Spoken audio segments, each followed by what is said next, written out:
నమస్కారం. సుఖీభవకు స్వాగతం.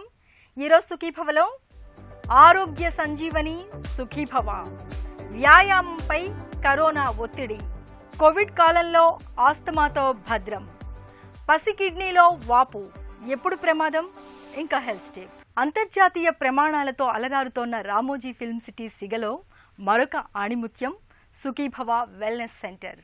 అలసిన మనసుకు, సొలసిన శరీరానికి సాంత్వన చేకూర్చి స్వస్థతను కలిగించడం ఈ కేంద్రం ప్రత్యేకత. ప్రకృతి ఒడిలో ప్రాకృతిక ధర్మాలకు పెద్దపీట వేస్తూ పరిపూర్ణ ఆరోగ్యానికి కృషి చేసే ఈ వెల్నెస్ సెంటర్లో మందులన్న మాటే మనకు వినిపించదు. సహజ సిద్ధమైన ఆహార చికిత్సతో పాటు సంప్రదాయ విధానాలైన యోగా, ఆయుర్వేదం, ప్రకృతి వైద్యాల సాయంతో శారీరక, మానసిక ఆరోగ్యాన్ని అందించడంలో ఇక్కడి నిపుణులది అందివేసిన చేయి. ఆరోగ్య సంజీవని సుఖీభవ వెల్నెస్ సెంటర్ గురించిన పూర్తి వివరాల్ని ఇప్పుడు తెలుసుకుందాం.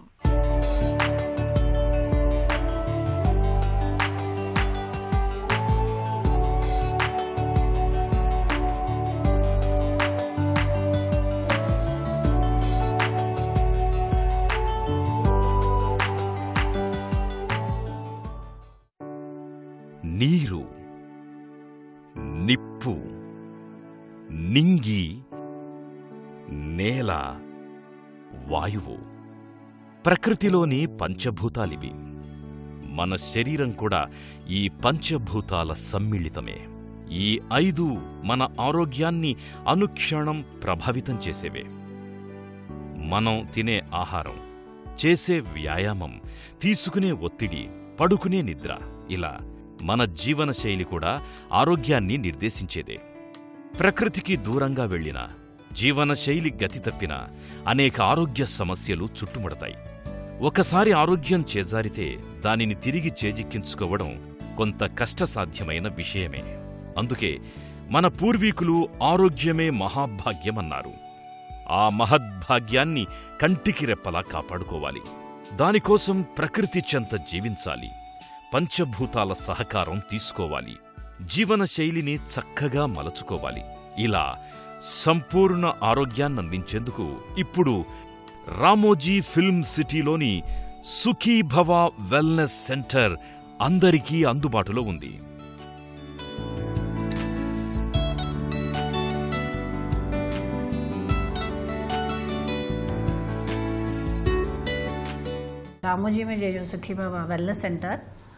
రామోజీ ఫిల్మ్ సిటీలోని సుఖీభవ వెల్నెస్ సెంటర్ని అంతర్జాతీయ ప్రమాణాలతో డిజైన్ చేశాం. ఈ వెల్నెస్ సెంటర్ ప్రధాన ఉద్దేశం ఏదైనా సమస్య ఉంటే దాన్ని నయం చేయడం, రెండోది అసలు సమస్య రాకుండా నివారించడం.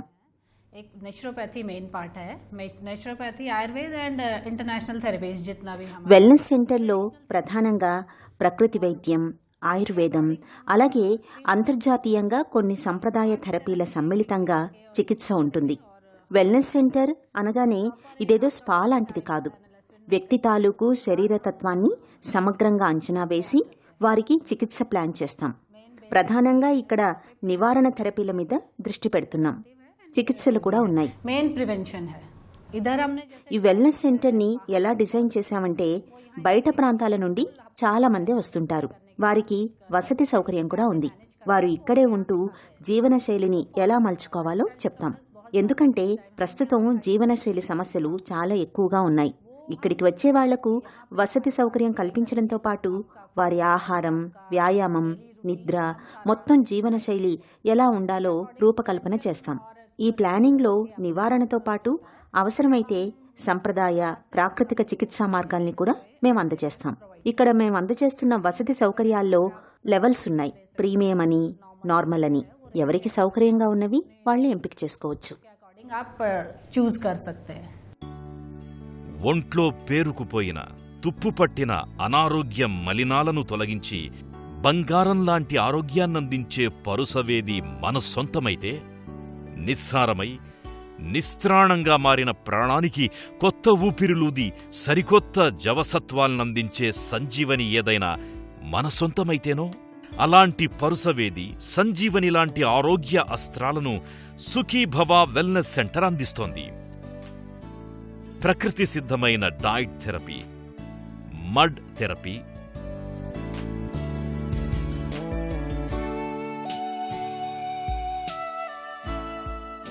Infrared Sona,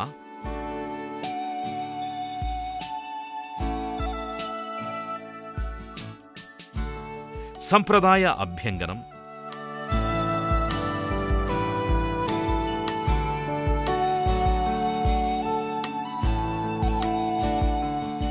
aroma therapy,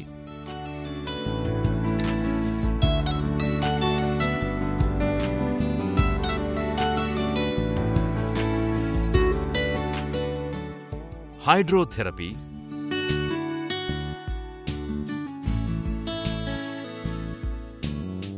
Thai stretches, Ayurveda చికిత్సలు, మరెన్నో యోగక్రియల సమ్మేళనంతో రామోజీ ఫిల్మ్ సిటీలో ఇప్పుడు సుఖీభవ వెల్నెస్ సెంటర్ అందరికీ అందుబాటులో ఉంది. సుఖీభవలో మీరు చూశారంటే we are giving the combination of Ayurveda, naturopathy and then international therapies, even yoga meditation కూడా ఉందండి. ఇక్కడ ఎక్విప్మెంట్ మీరు చూశారంటే సుఖీభవలో మనం వాడేది ఆయుర్వేద సంబంధమైన ఏమేమి ఎక్విప్మెంట్స్ ఉందో, ఫర్ ఎగ్జాంపుల్ మన steam as well as local steam, ఇది మరి ట్రీట్మెంట్స్కి సంబంధించిన అన్ని విషయాలని మనం యూజ్ చేస్తాం. న్యాచురోపతిలో చూశారంటే we're having a jacuzzi, hip bath, immersion bath and then as well as spinal spray అని చాలా ట్రీట్మెంట్స్ మన బ్యాక్ పెయిన్కి సంబంధమైనది ఉంది. యాజ్ వెల్ యాజ్ ఇంటర్నేషనల్ థెరపీలో చూసారంటే హార్ట్ హెడ్ స్టోన్ థెరపీకి మనం వాల్కనోల్స్ నుంచి వచ్చే స్టోన్, అదే హార్ట్ స్టోన్ చెప్తారు, దాంట్లో హీట్ చాలా టైం స్టే అవుతుంది. సో ఆ స్టోన్ని బట్టి మనం థెరపీ చేసేది కాబట్టి they can feel more relax. As well as మన దగ్గర ఒక బాడీ కంపోజిషన్ అనలైజర్ ఉంది, international body composition analyser. With the help of the body composition analyser we will analyse your body, ఎంత ఫ్యాట్, ఎంత మజిల్ మాస్, బాడీ పోస్చర్ ఎట్లా ఉంది. So దాన్ని మనం క్రాస్ చెక్ చేసి డాక్టర్ కన్సల్టేషన్ ఇచ్చి ఈ 3 డిపార్ట్మెంట్ సంబంధమైన ట్రీట్మెంట్స్ ఏమేముందో మీకు వాళ్ళు కన్సల్టేషన్ ఇచ్చి ఎన్ని డేస్ మీరు తీసుకొచ్చని వాళ్ళు చెప్తారండి. సుఖీభవలో అడ్వాన్స్ ఎక్విప్మెంట్స్, లేటెస్ట్ మెషిన్స్ కూడా మనం వాడుతున్నాం. For example infrared sauna. Infrared sauna చూసారంటే ఇట్స్ ఎ న్యూ టెక్నాలజీ. దాంట్లో ఏమంటే detoxification, weight loss as well as మనకు కావాల్సిన పెయిన్ మేనేజ్మెంట్. దాంట్లో ఓన్లీ 20 మినిట్స్ సెషన్ మీరు తీసుకుంటే it will happen very nicely. Because చాలా మంది మాకు ఫీడ్బ్యాక్ కూడా ఇచ్చి ఉన్నారు, ఇట్ ఈస్ వండర్ఫుల్ ట్రీట్మెంట్ అని. ఇన్ కేస్ మీరు ట్రై చేసి చూస్తే you can also understand what is the benefit in that equipments. మనం ప్రకృతిలో అంతర్భాగం. నేడు మనమంతా ప్రకృతికి దూరమవుతున్నాం కాబట్టే ఆరోగ్యానికి కూడా దూరమవుతున్నాం. ఈ నేపథ్యంలో నానావిధ మందులు, కోతలు, చికిత్సల అవసరం లేకుండా ప్రకృతి సిద్ధంగా సాంత్వన చేకూర్చడం, సంప్రదాయ పద్ధతుల్లో ఆరోగ్యామృత ధారల్ని అందరికీ పంచడమే సుఖీభవ వెల్నెస్ సెంటర్ ఉద్దేశ్యం. సుఖీభవ వెల్నెస్ సెంటర్లో చికిత్స కోసం 9121152997, 9121170840, 91541182730, 08415246699 ఫోన్ నంబర్లలో ఉదయం 9 గంటల నుంచి సాయంత్రం 5 గంటల మధ్య సంప్రదించవచ్చు. లేదా sukhibhava@ramojifilmcity.com, www.sukhibhava.co.in ద్వారా కూడా సంప్రదించవచ్చు. హెల్త్ న్యూస్ మీకోసం.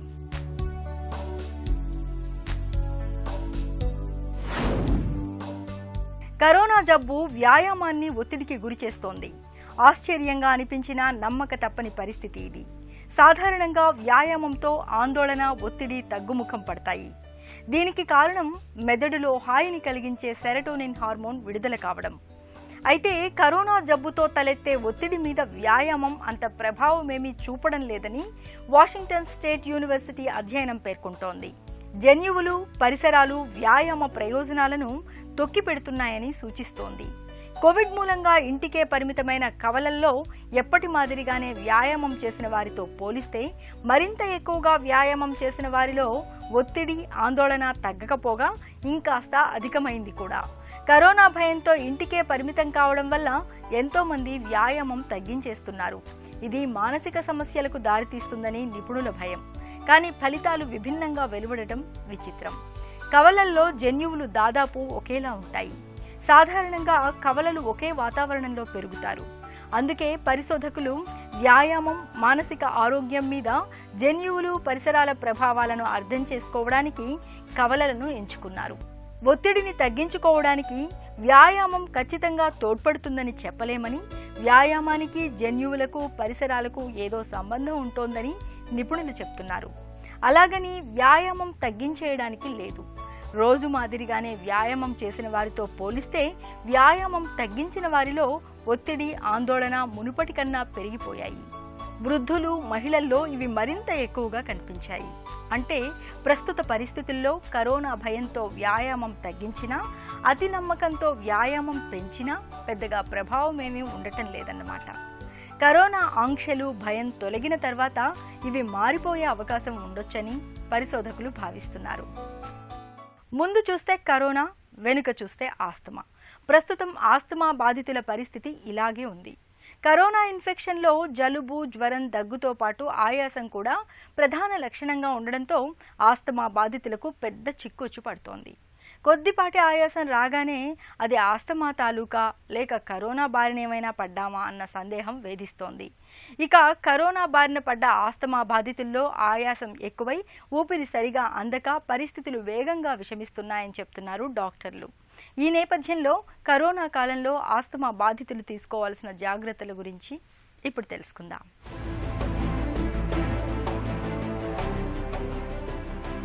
కరోనా చెలరేగిపోతున్న ప్రస్తుత తరుణం ఆస్తమా బాధితులకు కొంత కష్టకాలమనే చెప్పాలి. కరోనా ఇన్ఫెక్షన్లో ఆయాసం కూడా ఒక ప్రధాన లక్షణం కావడంతో తాము బాధపడుతోంది ఆస్తమాతోనా లేక కరోనా బారినేమైనా పడ్డామా అన్న సందేహం చాలా మందిని వేధిస్తోంది. నోవెల్ కరోనా వైరస్ దాడి ప్రధానంగా మన ఊపిరితిత్తులపైనే ఉంటోంది. కోవిడ్ మరణాల్లో ఎక్కువ మంది ఊపిరితిత్తుల్లో నీరు చేరడం వల్ల శ్వాస తీసుకోవడం కష్టమై మరణిస్తున్నారు. మన శ్వాసకోశాల్లో వైరస్ ఆవాసానికి అనుకూలమైన పరిస్థితులు ఉండడంతో కోవిడ్ వైరస్ ఊపిరితిత్తుల్లో విధ్వంసం సృష్టిస్తోందని నిపుణులు పేర్కొంటున్నారు. ఈ నేపథ్యంలో ఇప్పటికే శ్వాస మార్గంలో వాపుతో బాధపడుతున్న ఆస్తమా రోగులు మరింత అప్రమత్తంగా ఉండాలి. కరోనాకు చిక్కకుండా శుభ్రత, భౌతిక దూరం పాటించడం వంటి జాగ్రత్తల్ని ఖచ్చితంగా పాటించాలి. ఇంట్లో తగినంత వెచ్చదనం ఉండేలా చూసుకోవాలి. అవసరమైతేనే హాస్పిటల్కు వెళ్లాలి. ఇన్హేలర్లను ఎప్పుడూ వెంట ఉంచుకోవాలి. ఒకరి ఇన్హేలర్ను మరొకరు వాడకూడదు. అలాగే నెబులైజర్ను కూడా ఎవరికి వారు ప్రత్యేకంగా ఉంచుకోవాలి. కరోనా బాధితులకు ఆస్తమా ఉందని తెలిసినప్పుడు వారిని నేరుగా ఐసీయూలో ఉంచి చికిత్స చేయాల్సి ఉంటుంది. అలాగే రక్తంలో ఆక్సిజన్ శాతాల్ని నిరంతరం పర్యవేక్షించాల్సి ఉంటుంది. ఆస్తమాతో పాటు షుగర్, బీపీ, క్యాన్సర్ల వంటి జబ్బులతో బాధపడేవారు ఈ కరోనా కాలంలో వైరస్కు చిక్కకుండా నిరంతరం అప్రమత్తంగా ఉండాలి. జలుబు, జ్వరం, దగ్గు, ఆయాసం వంటి లక్షణాలు కనిపిస్తే ఆలస్యం చేయకూడదు. ఆస్తమా బాధితుల విషయంలో ఆలస్యం అనేది ప్రాణాంతకంగా పరిణమించే అవకాశం ఉంది. సత్వరమే వైద్య సాయం పొందాలి. కరోనాతో ప్రమాదం పొంచి ఉన్న నేపథ్యంలో బయట ఎక్కువగా తిరగడం మానుకోవాలి. బయటకు వెళ్లినప్పుడు మాస్క్ను తప్పనిసరిగా ధరించాలి. తరచూ చేతుల్ని శుభ్రం చేసుకుంటూ ఉండాలి. పల్స్ ఆక్సిమీటర్ సాయంతో తరచూ రక్తంలో ఆక్సిజన్ శాతాన్ని పరీక్షించుకుంటూ ఉండాలి. రక్తంలో ఆక్సిజన్ స్థాయి 94 కంటే పడిపోతున్నప్పుడు వెంటనే ఆసుపత్రిలో చేరడం అన్ని విధాలా మేలు.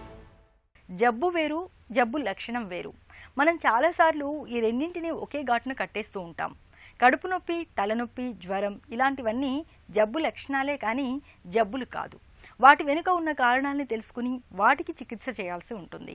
అలాగే కిడ్నీల్లో వాపు కూడా జబ్బు కాదు, జబ్బు లక్షణం. కిడ్నీల్లో వాపు ఉందంటే దాని వెనుక మూత్ర వ్యవస్థలో ఏదో సమస్య ఉన్నట్టు చెప్పే లక్షణం అన్నమాట. పెద్దల్లో మాదిరే పిల్లల్లోనూ కొంతమందిలో కిడ్నీల్లో వాపు కనిపిస్తూ ఉంటుంది. ఈ రకమైన పరిస్థితిని హైడ్రోనెఫ్రోసిస్గా పిలుస్తారు డాక్టర్లు.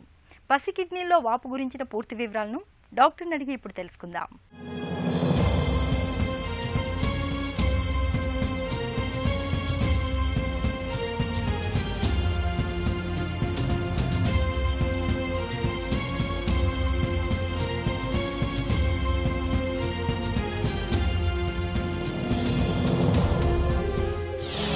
పిల్లల్లో కిడ్నీ వాపు ఎందుకు వస్తుంది?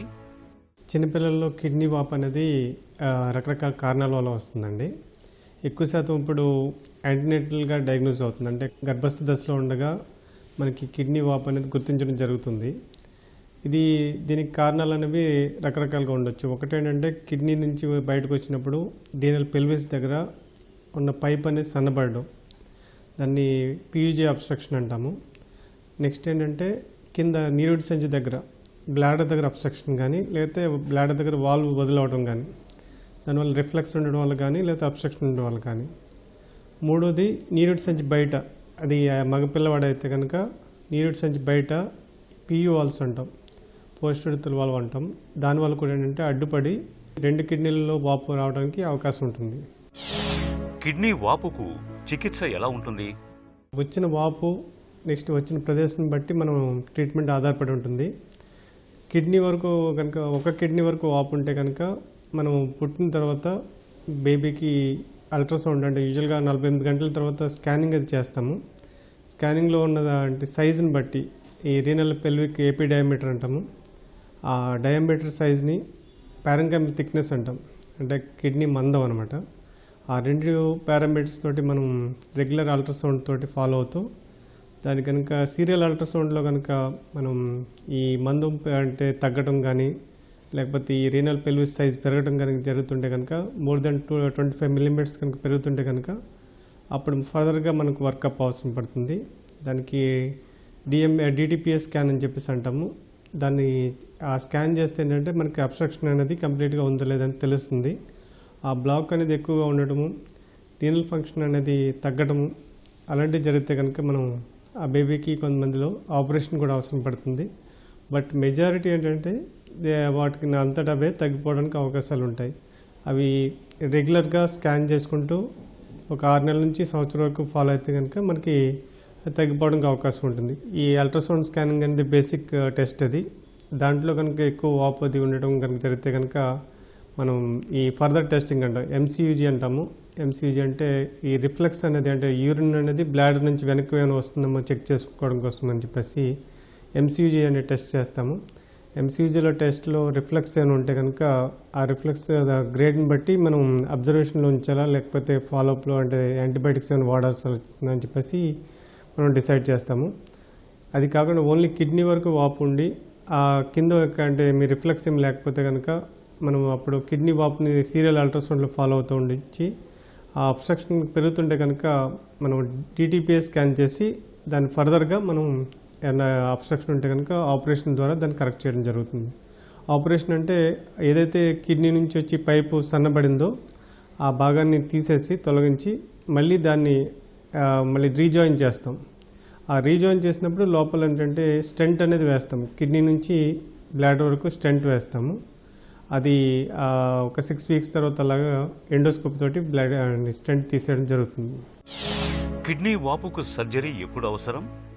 ఎక్కువ రోజులు వెయిట్ చేసిన కొద్ది ఏంటంటే కిడ్నీ యొక్క మందం తగ్గి వాళ్ళ యొక్క ఫంక్షనింగ్ అనేది తగ్గడానికి అవకాశం ఉంటుంది. కాబట్టి మనకు పుట్టిన కొన్ని రోజులకే మనకి ఈ స్కానింగ్లో చూసినప్పుడు ఈ రీనల్ పెల్విస్ సైజ్ అనేది బాగా ఎక్కువ ఉండటం, 2 వైపులా ఉండటం జరుగుతుంటే కనుక అప్పుడు ఎర్లీగా అంటే లెస్ దెన్ 1 మంత్ అయితే కనుక ఈసీ రీనోగ్రామ్ అంటాము. ఆ ఈసీ రీనోగ్రామ్ మోర్ దెన్ 1 మంత్ అయితే కనుక డిటిపిఎస్ స్కాన్ కానీ రెండిట్లో ఏదో ఒకటి న్యూక్లియర్ స్కాన్స్ అంటాం. వీటిని ఇవి చేసి దాన్ని బట్టి అబ్స్ట్రక్షన్ అనేది కంప్లీట్గా ఉంటే కనుక మనం వన్ సైడ్ అనేది యూజువల్గా ఏంటంటే ఒక సైడ్ ఫస్ట్ టేకప్ చేస్తాము. ఎందుకంటే ఒక సైడ్ టేకప్ చేస్తే రెండో కిడ్నీ మీద ఆటోమేటిక్గా లోడ్ తగ్గే అవకాశం ఉంటుంది. దాంతో కొంతమందిలో ఆ రెండో కిడ్నీ యొక్క వాపు అనేది కొంత తగ్గడానికి అవకాశం ఉంది. కొంతమందిలో ఏంటంటే రెండో కిడ్నీ కూడా పూర్తిగా బ్లాక్ ఉంటే కనుక దాన్ని ఫాలోఅప్లో మళ్ళీ దాన్ని కూడా సరి చేయాల్సి వస్తుంది. దానివైపు కూడా ఆపరేషన్ చేసి సరి చేయాల్సి వస్తుంది. దీనికి 2 రకాల ట్రీట్మెంట్స్ ఉన్నాయి. ఒకటి ఓపెన్ పైలోప్లాస్టీ అంటాము, అంటే ఓపెన్ మెథడ్ ద్వారా ఆపరేషన్ చేసి ఏదైతే సన్నబడిన భాగం ఉందో దాన్ని తొలగించడం మళ్ళీ జాయిన్ చేయడం జరుగుతుంది. రెండోది లాప్రోస్కోపిక్ పైలోప్లాస్టీ అంటాము. ఈ లాప్రోస్కోపిక్ పైలోప్లాస్టీ విధానంతో అది ఎండోస్కోపీ విధానం అనమాట. లోపల పోర్ట్స్ ద్వారా కెమెరా ద్వారా పంపించి ఏదైతే అడ్డుపడిన భాగం ఉందో దాన్ని లాప్రోస్కోపీ విధానంతో తొలగించడం జరుగుతుంది. లాప్రోస్కోపీ విధానంలో అడ్వాంటేజ్ ఏంటంటే ఆపరేషన్ స్కార్ అనేది చిన్నది ఉంటుంది, నొప్పి అనేది తక్కువ ఉంటుంది. సో అది అడ్వాంటేజ్. పిల్లలు కిడ్నీ వాపుకు స్టెంట్ ఎప్పుడు వేస్తారు? ఈ హార్ట్కి సంబంధించిన వాటిలోనే స్టెంట్ వేస్తారనుకుంటారు. బట్ ఏంటంటే ఈ స్టెంట్ అనేది దేనికైనా సపోర్టివ్గా వేస్తాం. కిడ్నీ ఆపరేషన్ చేసినప్పుడు ఈ పైలోప్లాస్టీ చేసినప్పుడు ఏంటంటే మనకి ఈ స్టెంట్ అనేది వేస్తాం. ఎందుకు ఎప్పుడైతే కట్ చేసి జాయిన్ చేసినప్పుడు ఆ యూరిన్ అనేది లీక్ అవడానికి అవకాశం ఉంటుంది. అందువల్ల ఏంటంటే ఆ అతుకు అనేది మానే వరకు మనం స్టెంట్ అనేది వేయడం జరుగుతుంది. యూజువల్గా ఏంటంటే అది కిడ్నీ నుంచి నీరెడ్ సంచి వరకు ఉంటుంది. అది సెల్ఫ్ హోల్డింగ్ స్టెంట్స్ అంటాం, డబుల్ జే స్టెంట్స్ అంటాం. సో కిడ్నీలో కాయిల్ అవుతుంది, మరి నీరెడ్ సంచిలో కూడా కాయిల్ అవుతుంది. ఆ కాయిలింగ్ని ఏంటంటే మనం ఈ ఎండోస్కోపీ తోటి, సిస్టోస్కోపీ అని చెప్పేసి ఎండోస్కోప్ పంపించి నీరెడ్ సంచి నుంచి పుల్ చేస్తే ఏంటంటే ఆ స్టెంట్ కిడ్నీ నుంచి బయటకు వచ్చేస్తుంది అనమాట. అంటే రెండో స్టెంట్ రిమూవల్కి సంబంధించి ఆపరేషన్ అది అవసరం ఉండదు. చాలాసార్లు ఏంటంటే మొదటి ఆపరేషన్ తర్వాత ఒక 6 వారాల తర్వాత ఈ స్టెంట్ అనేది తొలగించడం జరుగుతుంది. అలా వదిలేస్తే ఏమవుతుందంటే ఆ స్టెంట్ చుట్టూను స్టోన్స్ ఫామ్ అవడం కానీ బ్లాక్ అవడం కానీ జరగడానికి అవకాశం ఉంటుంది. అందువల్ల తప్పనిసరిగా మీరు మొదటి ఆపరేషన్ పైలోప్లాస్టీ చేయించుకున్న తర్వాత ఆ స్టెంట్ ఎప్పుడు తీయాలన్నది డాక్టర్ని సంప్రదించి దాన్ని పూర్తిగా తీయించేసుకునే వరకు మరి అంటే దాన్ని మీరు జాగ్రత్తగా ఉండవలసిన అవసరం ఉంది. కిడ్నీ ఆపరేషన్ తర్వాత ఎలాంటి జాగ్రత్తలు తీసుకోవాలి? యూజువల్గా హాస్పిటల్లో ఒక 4-5 రోజులు స్టే ఉంటే సరిపోతుంది ఓపెన్ ఆపరేషన్లో. అదే ల్యాప్రోస్కోపీ విధానంలో అయితే సుమారు 3 రోజులు సరిపోతుంది. శుభ్రంగా ఇంటికి వెళ్ళొచ్చు. అండ్ ఈ ఆహారం విషయంలో నియమాలు ఏమీ పాటించాల్సిన అవసరం లేదు, అన్ని తినవచ్చు. చిట్కా మీకోసం. జుట్టు బాగా రాలిపోతున్నప్పుడు నానబెట్టిన మెంతుల్ని మెత్తగా నూరి ఆ మిశ్రమాన్ని తలకు పట్టించి అరగంట తర్వాత తలస్నానం చేయండి. నిత్యం ఇలా చేస్తుంటే జుట్టు రాలడం బాగా తగ్గుతుంది. సుఖీభవ కార్యక్రమానికి సంబంధించిన మీ విలువైన సూచనలు, సలహాల్ని వెంటనే మాకు రాయండి. మా చిరునామా Sukhibhava, ETV, Ramoji film city, Hyderabad 501512 లేదా sukhibhava@etv.co.in కు ఈమెయిల్ చేయండి.